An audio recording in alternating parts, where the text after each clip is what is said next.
बच्चों, कैसे हैं आप सभी? मैं आशा करती हूँ आप सभी लोग स्वस्थ और प्रसन्न होंगे।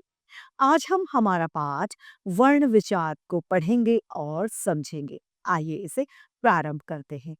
यह है पाठ 2, वर्ण विचार। आइए इसे शुरू करते हैं। यहाँ पर चित्रों में दी गई वस्तुओं में से किन्हीं 4 के नाम बोलकर लिखिए, फिर उपयुक्त स्थान पर लिखिए।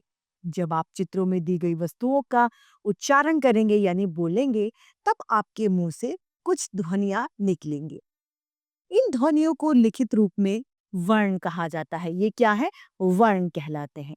भाषा की सबसे छोटी इकाई भी वर्ण ही होती है। इसके टुकड़े या निखंड नहीं किए जा सकते। वर्ण को अक्षर भी कहा जाता है। अतः हम कह सकते हैं कि भाषा की वह लिखित मूल ध्वनि जिसके खंड नहीं किए जाते, उसे वर्ण कहा जाता है। अब है वर्णमाला। वर्णमाला किसे कहते हैं? वर्णमाला वर्णों के व्यवस्थित व क्रमबद्ध समूह को वर्णमाला कहा जाता है। हिंदी वर्णमाला के अंतर्गत अ से ह तक कुल कितने 44 यानी 44 वर्ण होते हैं। वर्ण के दो भेद होते हैं, यानी वर्ण को दो भागों में विभाजित किया है, स्वर तथा व्यंजन। यानी वर्ण के दो भेद हैं। स्वरों की संख्या 11 होती है। स्वर अ, आ, ई, उ, ए, आई, ओ, औ तथा री होते हैं। यानी टोटल कुल मिला के ये 11 होते हैं। अब है व्यंजन। व्यंजन ग वर्ग, च वर्ग, ट वर्ग, त वर्ग, प वर्ग, इनमें वर्गों में वर्गीकृत किया जाता है। क वर्ग में क ख ग घ ड़, ख वर्ग में ख ख, च वर्ग में च छ ज झ ण, ट वर्ग में ट ठ ड ढ ण, त वर्ग में त थ द ध न, प वर्ग में प फ ब भ म। अब य र ल व अंतस्थ व्यंजन में आते हैं। श श श ह ऊष्म व्यंजन कहलाते हैं तथा शत्र ज्ञ और श्रमिक ये संयुक्त व्यंजन है। संयुक्त व्यंजन 4 होते हैं। संयुक्त व्यंजन दो व्यंजनों के मेल से बने हैं, अतः इन्हें संयुक्त व्यंजन कहा जाता है। इसके अतिरिक्त भी पंचम वर्ण भी है। पंचम वर्ण में ड ञ ण न म पंचम वर्ण कहलाते हैं।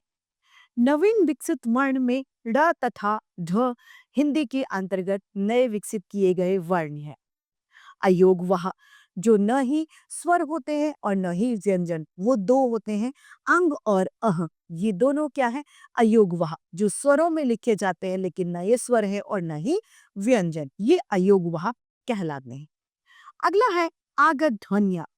आगत ध्वनिया जैसे ओ, फ, ज, ये आगत ध्वनियां मानी जाती हैं। अंग्रेजी भाषा से ओ तथा फ, ज ध्वनियां अरबी अरबी फारसी से हिंदी भाषा में आई हैं। ओ का चिन्ह इस तरीके से है। अंग्रेजी से हिंदी में आए शब्दों में ओ का प्रयोग किया जाता है, जैसे कि डॉक्टर, बॉल, हॉल इत्यादि। अब स्वर। स्वर किसे कहते हैं? जिनके उच्चारण में किसी की सहायता नहीं होती, वे स्वर कहलाते हैं। स्वरों का उच्चारण करते समय मुंह से हवा बिना किसी बाधा के निकल जाती है। स्वरों का उच्चारण स्वतंत्र रूप से होता है। हिंदी भाषा में कुल 11 यानी 11 स्वर होते हैं। स्वरों को दो तरह से लिखा जाता है, इसके मूल रूप में तथा व्यंजनों पे मात्रा लगाकर। प्रत्येक स्वर की अपनी एक मात्रा होती है। अ को छोड़कर अ की अपनी कोई मात्रा नहीं होती, क्योंकि ये स्वयं व्यंजनों में शामिल होता है यानी सम्मिलित होता है। जैसे अ आ, ई, उ ऊ और व्यंजनों पर लगाकर र के साथ ओ, तो क्या हो गया? रो, यानी इसमें ओ व्यंजन को र के साथ जोड़ दिया गया। तो यही व्यंजनों पर स्वरों का लगाना कहा जाता है। स्वरों के 3 भेद होते हैं। पहला ह्रस्व स्वर दीर्घ स्वर तथा प्लुप्त स्वर। ह्रस्व स्वर किसे कहते हैं? ह्रस्व स्वर वो स्वर जिनके उच्चारण में कम समय लगता है, वे ह्रस्व स्वर कहलाते हैं। जैसे अ, ई, री, ये ह्रस्व स्वर के उदाहरण हैं। उ, ये 4 ह्रस्व स्वर है। दूसरा है हमारा दीर्घ स्वर। वे स्वर जिनके उच्चारण में ह्रस्व स्वर से ज्यादा समय लगता है, वे दीर्घ स्वर कहलाते हैं। जैसे आ, ई, री, आ, ई, आई, ए, ओ, औ आदि। ये कुल 7 होते हैं। इनकी संख्या कितनी है? 7। अगला है प्लुप्त स्वर। जिन स्वरों के उच्चारण में दीर्घ समय से भी ज्यादा समय लगता है, यानी ह्रस्व स्वर से दुगना स्वर समय लगता है, वो प्लुप्त स्वर कहलाते हैं। जैसे कि ओम, इसका उदाहरण है। स्वरों की मात्राएं। प्रत्येक स्वर की अपनी एक मात्रा होती है, जिसके लगने के बाद में व्यंजन के उच्चारण में बदलाव आ जाता है। अ की अपनी कोई मात्रा नहीं होती, ये स्वयं वर्णों में सम्मिलित होता है। आ, आ की मात्रा इस तरीके से लगाई जाती है और किसी व्यंजन के साथ में लगकर उसका उच्चारण बदलती है। जैसे अ, आ, ज, आज। अगला ई की मात्रा। ई की मात्रा किसी व्यंजन से पहले लगाई जाती है। जैसे ब के साथ में ई की मात्रा का प्रयोग किया तो क्या बन गया? बी, बी ना, बिना। ई की मात्रा, बड़ी ई की मात्रा किसी व्यंजन के पीछे लगाई जाती है और उसके उच्चारण को प्रभावित करती है। जैसे स के साथ में ई की मात्रा लगाई तो सी, ता, सीता। ऊ की मात्रा। उ की मात्रा किसी व्यंजन के नीचे लगाई जाती है और उच्चारण को बदलती है। जैसे क व्यंजन के साथ यदि हमने उ की मात्रा लगाई तो क्या बनेगा? कु, कु, ल, कुल। ऊ की मात्रा। ख के साथ में यदि हमने ऊ की मात्रा को लगाया तो उच्चारण होगा खू, खूब, खूब। री की मात्रा। री की मात्रा किसी वर्ण के व्यंजन के नीचे लगाई जाएगी और उच्चारण को बदल देती है। री की मात्रा लगाते ही न के साथ जैसे हमने री की मात्रा लगाई तो क्या होगा? नृप, नृप। ए की मात्रा इस तरीके से व्यंजन के ऊपर लगाई जाती है। क व्यंजन के साथ यदि हम ए की मात्रा लगाएं तो क्या बन जाएगा? के, जैसे केवल, केवल। अगला है आई की मात्रा। यदि किसी व्यंजन के साथ आई की मात्रा लगाई जाए तो उसके उच्चारण में आई का उच्चारण आ जाता है। जैसे ब के साथ में हमने आई की मात्रा लगाई तो बै, तो बैल, बैल। ओ की मात्रा किसी व्यंजन के पीछे इस तरीके से लगाई जाती है। जैसे ही ओ की मात्रा लगाई जाएगी, ब के साथ यदि हम ओ की मात्रा लगाएं तो क्या होगा? बो, बोलना, बोलना। औ की मात्रा। औ की मात्रा व्यंजन के पीछे लगाई जाती है और उसके उच्चारण को प्रभावित करती है। जैसे ब के साथ में लगाई ऊ की मात्रा तो बौना, बौना। अब है अनुस्वार। अनुस्वार इस तरीके से लगाया जाता है। अनुस्वार का उच्चारण नाक से किया जाता है। इसका चिन्ह इस तरीके का होता है, जैसे कि कंगन, दंगल, मंगल, शंकर आदि इसके उदाहरण है। दूसरा है अनुनासिका। अनुनासिका को हम चंद्रबिंदु भी कहते हैं।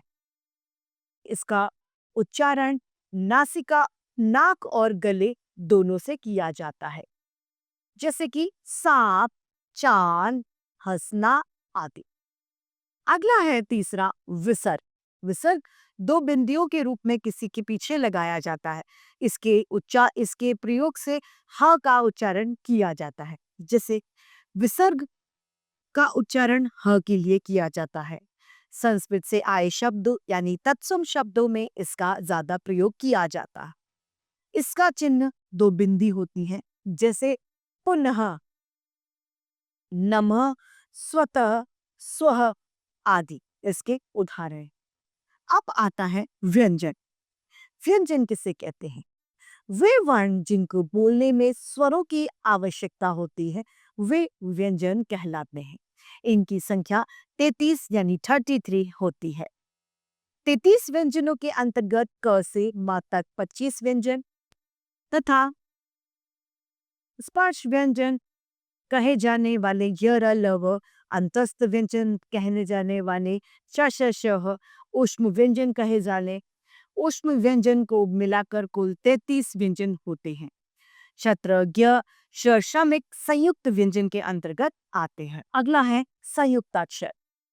दो भिन्न व्यंजनों के मेल से बने अक्षर संयुक्त अक्षर कहलाते हैं।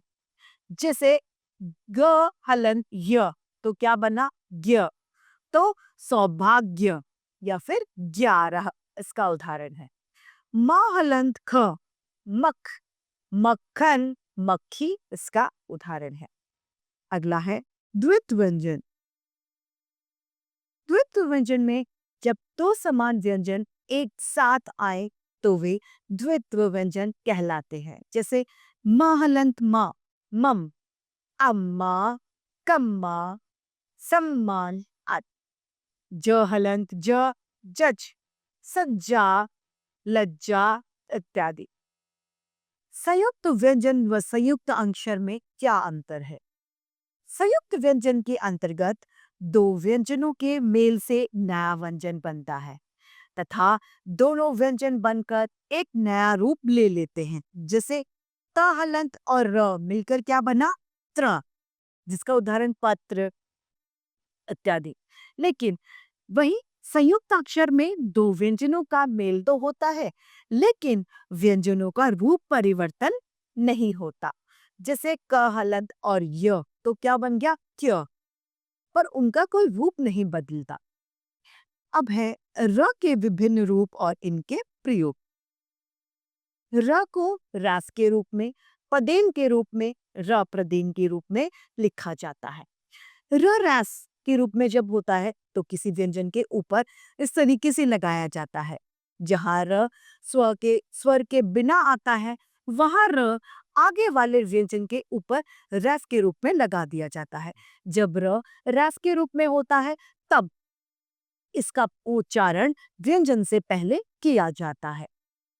जैसे कर्म, क ह- र हलंत म, तो क्या बना कर्म।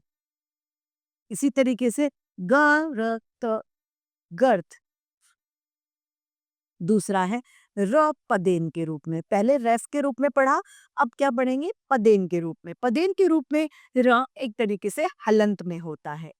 जब स्वर के साथ स्वर सहित होता है तो यहाँ वह स्वयं पूरे व्यंजन पर खड़ी पाई के साथ पदेन के रूप में लगाया जाता है। जैसे भ र म, तो भ्रम। जब रस पदेन के रूप में होता है तो इसमें र का उच्चारण किसी व्यंजन के बाद में किया जाता है। इसी तरीके से व रहनन त, तो व्रत, व्रत। तीसरा है र प्रदेन, जो कि इस तरीके से लगाया जाता है। ट व ड जैसे गोल झुंडी वाले जो स्वर सहित र व्यंजन होते हैं उन्हें र पदेन जो इस तरीके से लगाया जाता है वो लगाया जाता है। जैसे ट्रक, ट्रक, ड्रम, इन सभी में इस तरीके के रफ का प्रयोग किया जाता है। अब है वर्ण विच्छेद। किसी भी शब्द के प्रत्येक वर्ण को अलग करके लिखा जाना ही वर्ण विच्छेद यानी वर्णों को अलग अलग करना कहा जाता है।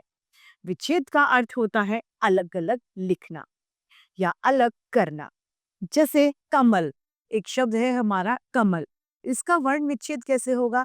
क हलंत अ, ल हलंत अ, ल हलंत अ और म हलंत अ, क्या बन गया कमल। अगला है लंगूर। ल हलंत अंग, ग हलंत उ, र हलंत आ, लंगूर, लंगूर। इसी तरीके से कर्ण, क पदेन, क हलंत अ, र हलंत म हलन अ, तो क्या बन गया कर्म।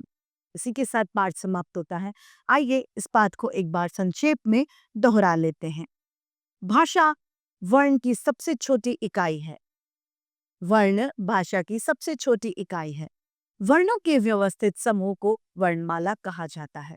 वर्णों के दो भेद होते हैं, स्वर तथा व्यंजन। स्वरों की संख्या 11 तथा व्यंजन की संख्या 33 होती है। स्वर के 3 भेद होते हैं, ह्रस्व स्वर, दीर्घ स्वर तथा प्लुप्त स्वर। अंग व अह क्या है, अयोग वाहक कहलाते हैं। ड ञ ण न म पंचम वर्ण कहलाते हैं। स्वरों के निश्चित चिन्ह मात्राएं कहलाती हैं। क्षत्रज्ञ षश्रमिक संयुक्त व्यंजन है। दो अलग व्यंजनों के मेल से बने व्यंजन संयुक्त व्यंजन कहलाते हैं। दो समान व्यंजनों के मेल से बने व्यंजन द्वित्व व्यंजन कहलाते हैं। प्रत्येक वर्ण को अलग करके लिखना वर्ण विच्छेद कहलाता है। इसी के साथ ये पाठ समाप्त होता है। मैं आशा करती हूँ सभी को यह पाठ भली भांति रूप से समझ में आया होगा। आज के लिए इतना ही, फिर मिलते हैं। धन्यवाद।